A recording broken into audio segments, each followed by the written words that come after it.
Ladies and gentlemen, welcome to the Bullpen.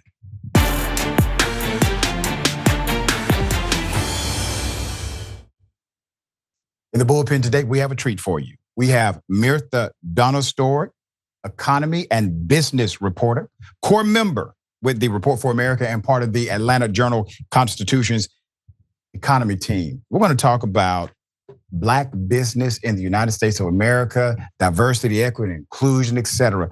Good to have you on the show. Thank you for being here. How are you? I'm doing great. Thank you so much for having me. I'm really excited. Absolutely. This is fascinating to discuss in the context of this current political era, because we literally have government officials and by proxy, some governments, they have passed new laws in order to dissuade from minority business, entrepreneurship, funding, capital fundings, and these things are discriminatory. I would like you to give us some landscape here as to what we're dealing with nationally as it relates to Black entrepreneurship, and have these programs that I would consider to be repressive and oppressive, have they been effective at hindering the growth, the incubation of Black ownership? Yeah, so let's start with looking at the landscape, right? These programs, federal and private programs, have been under legal attack, but they're not necessarily going away. So that's top line. Some of the lawsuits that we have seen, that you might have heard about in the news, have to do with the Small Business Administration, the Minority Business Development Agency, and then here in Atlanta, where I'm based, Fearless Fund, which is a venture capital firm started by Black women to support Black and minority women business owners. So those are some of the things that have been targeted with the Small Business Administration and the Minority Business Development Agency. Their programs to help boost Black and minority business owners have been under attack. And there have been rulings that have limited who those programs can help. With Fearless Fund, that case is still in court, but their grant program giving $20,000 small business grants to Black women specifically has been paused by the courts while that lawsuit plays out. So definitely these efforts have had an effect already. Naturally, we will not know all of the statistical data until maybe next year or so when we have to go back and review it. Let's talk about the culture, because policy is always birthed from culture. Policy is an expression of it. You see the culture, you understand the sentiment behind the policy. What's happening in the Black entrepreneurial space, if anything, to combat that policy dynamic contextualized through the culture that we see emerging in our political reality in America? I think people have been very, standing 10 toes down in helping Black business owners. We see here in Atlanta, there's another venture capital firm, Collab Capital, that was started by 3 Black founders. And they have said multiple times in the wake of the case against Fearless Fund, they're not changing their thesis. They are still going to be supporting Black business owners because we see the gaps in funding. In Atlanta, just over the past year, the venture capital funding to Black founders dropped by more than 70%. That's just in the past year.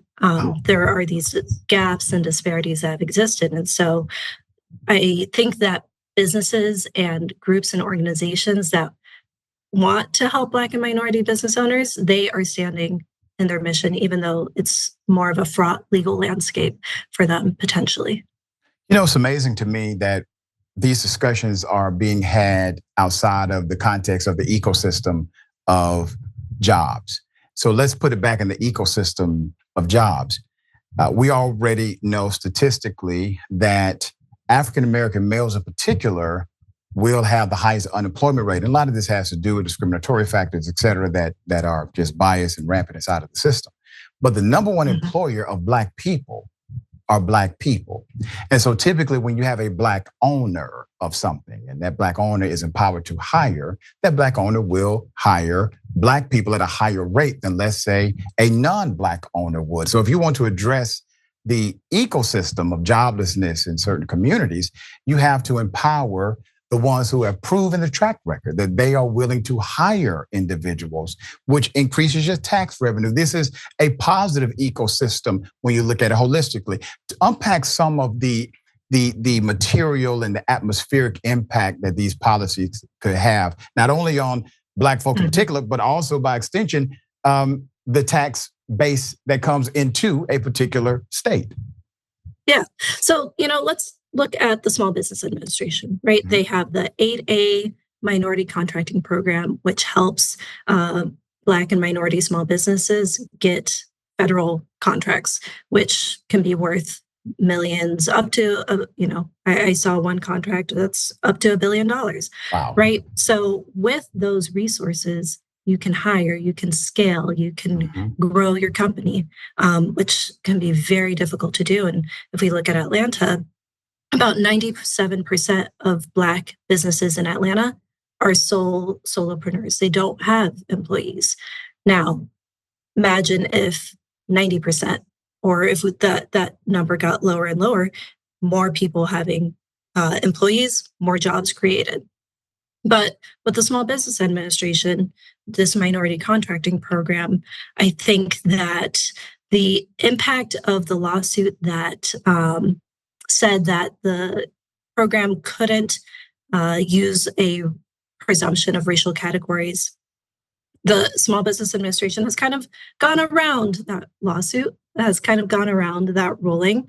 And now, okay, we are still going to serve minorities, just you have to prove your social disadvantage in another way. So those resources still exist, but it is just a bit more, you can't just check a box anymore to prove that you deserve to be part of this program. My dear friend, one of my best friends in life, is the former SBA regional director under President Obama, and that's Cassius Butts. And when he was the regional director, we did programs. We made sure people had information. We made sure we were inside of the communities.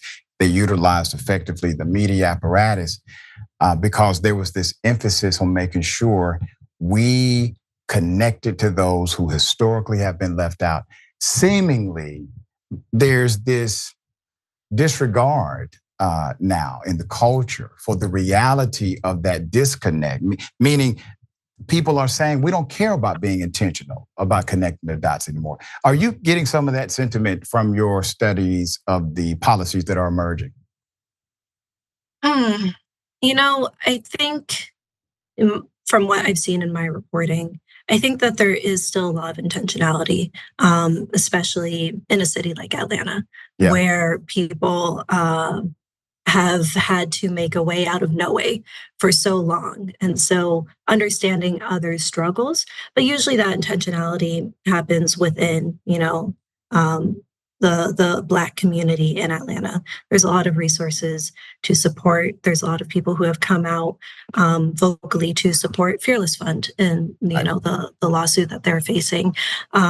In terms of policies, I think that's more, like you said earlier, that's going to be the longer term impact that we're going to see. Right now, we're in this confusing legal landscape. People are unsure where the chips are going to fall. And so policies haven't been enacted necessarily to counteract some of the impacts of these lawsuits because it's still a very new legal landscape. Yeah. And we could wax poetic about Democrats and Republicans and the politics of it. So I live in Atlanta myself, and as you know, you get outside of Atlanta, you're in a whole different state. It feels like, right? You're in a different state. We have a Republican everything statewide. We don't have one Democratic statewide elected official in Georgia. So the policies for the state are at many times at odds with the sentiment of a city like Atlanta. So in your opinion, what's the future of these programs holistically moving forward? So what I've seen in my reporting is that these programs still exist, right? The lawsuits have put a bit more of, I might have added some barriers to them, but the resources are still there. The Minority Business Development Agency still exists. You can still go to the office. In Atlanta, it's out at Georgia Tech. You can still go get the resources, get the help. Small Business Administration, it still exists. And so in the future of these programs, it's hard to say. I think that at least for federal programs, they are a bit more protected than state programs or private programs because there is a budget, there are appropriations with, from Congress.